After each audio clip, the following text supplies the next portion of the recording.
다석 유영모에게 길을 묻다. 세 번째 시간입니다. 오늘은 허무주의 뿌리라는 제목으로 말씀드리겠습니다. 허무주의의 뿌리, 신은 죽었다. 허무주의의 뿌리는 어디에 있는가? 그것은 니체의 신은 죽었다라는 신의 죽음의 선포를 살펴보면 알 수 있을 것이다. 어떤 과정을 거쳐 니체가 신의 죽음을 선포하기에 이르렀는지 그 과정을 살펴본다. 니체는 이렇게 선포하고 있다.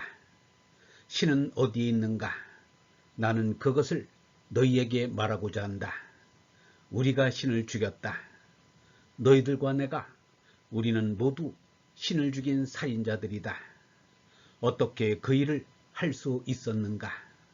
우리가 어떻게 바닷물을 다 마셔버릴 수 있을까? 우리는 어디로 움직여가고 있는가? 우리는 무한한 무에 의해 길을 잘못 들지 않았는가? 신은 죽었다.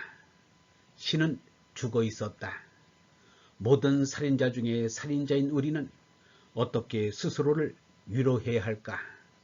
이 위대한 행위는 우리에게 너무나 위대한 것이 아닌가? 그 품위에 걸맞기 위해서 우리 자신이 신들이 되어야 하지 않을까? 이보다 더 위대한 행위는 이제까지 단 한 번도 없었다. 우리 이후에 태어나는 모든 사람은 이 행위 때문에 지금까지의 모든 역사보다 더 위대한 역사에 속한다. 허무주의는 사실 서서히 보이지 않는 마수를 오래전부터 뻗쳐왔다. 허무주의의 마수가 효력을 발휘하기 위해서는 제일 먼저 신을 쫓아내야 했다. 신을 우리의 일상생활 안에서 쫓아내야 한다. 니체는 근세의 말미 마지막 철학자다. 근세의 전 과정이 이미 신을 서서히 목 조르면서 죽여온 그러한 역사적인 과정이었다. 어쩌면 중세 때 이미 신을 위한 교수대가 마련되었다고 할 수 있다. 토마스 아퀴나스는 신 존재 증명을 위한 5가지 길이 있다고 얘기한다. 그때 그는 이미 5개의 신의 관을 짜고 있었던 것이다. 신 존재 증명을 위한 5가지 길, 그것은 역으로 만약 그 5가지 길이 잘못된 길이든지 그 길로서 신을 증명할 수 없다고 한다면 신은 존재하지 않는 것이 된다. 어쩌면 그가 준비한 것도 그것이다. 5가지 길, 이제 그렇게는 신 존재 증명을 할 수 없다라는 것을 누구나 다 안다.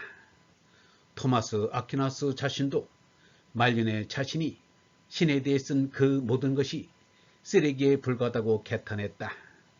신과의 합일이라는 영성적 체험을 한 뒤 그는 자신의 평생의 학자로서의 모든 노력이 헛되었음을 고백했다.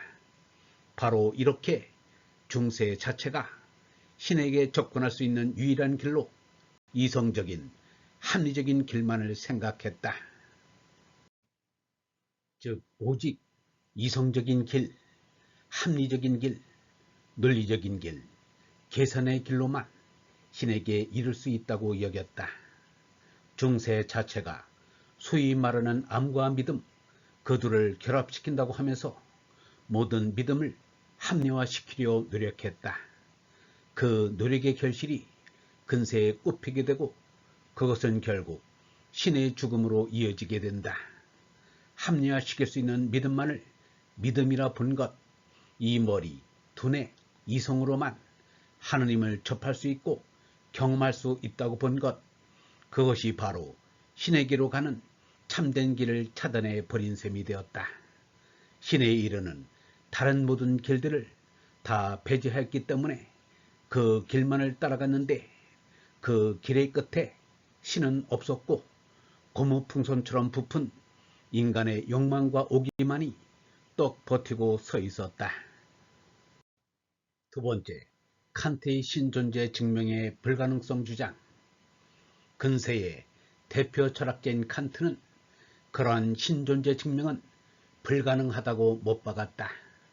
이로써 신에 대한 논의가 학술적인 차원, 즉 이성적인 차원에서도 사라지게 된다. 칸트의 책 순수이성 비판에서 그는 신의 존재는 증명이 불가능하다고 입증하였다. 우리는 소리의 존재를 눈으로는 확인할 수 없다. 그런데 눈으로 볼 수 없다고 하여 소리란 없다고 할 수 있겠는가? 마찬가지다.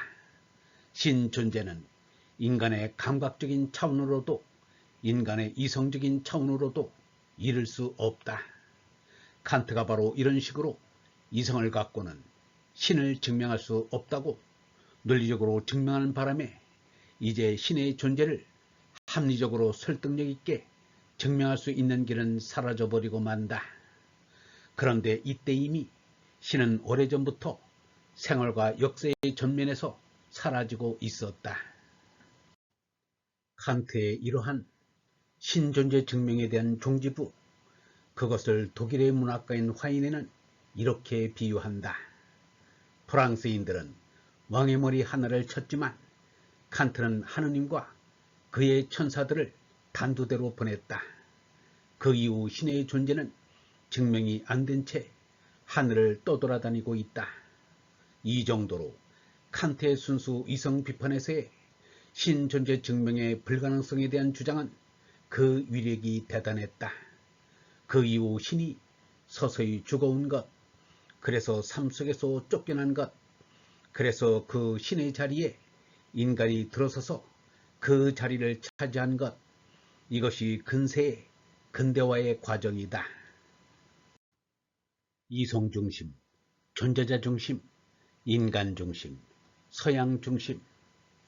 그래서 요즘 포스트 모더니즘이라 하며 탈근대를 주장하는 사람들이 비판하는 것 중 하나가 바로 이 근대화가 가졌었던 이성 중심의 태도이다.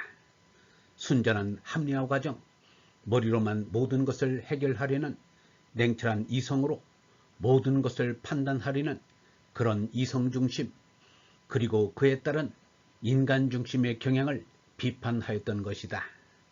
거기에서는 또한 존재자 중심, 더 나아가 서양 중심을 확인할 수 있다. 이렇게 서구의 근대화, 그것은 한마디로 신 내지는 성스러운 것, 신적인 것을 우리의 생활 속에서부터 쫓아낸 뒤 가능했다. 그러니까 근대화의 과정, 그것은 곧 세속화의 과정이었고 신죽임의 과정이었다. 이것에 대해 근대의 마지막 철학자 니체가 신은 죽었다라고 선포한 것이다. 허무주의의 뿌리, 그것은 인간에게 여러 가지 많은 능력이 있는데 그 능력 가운데 이성적인 능력만을 극대화시켜 이성적으로 접근할 수 있는 존재만을 유일한 것으로 봤고 그 안에 들어오지 않은 것은 없다고 본 데 있다. 한마디로 존재자 중심이고 그 안에 들어오지 않은 모든 것은 없애버린 무제거의 역사라 볼 수 있다. 그 무가 이제 망령처럼 유령처럼 우리 주위를 맴돌며 우리 자신을 괴롭힌다. 그것이 바로 허무주의이다. 영성신학원 다속아카데미의 하늘소리였습니다.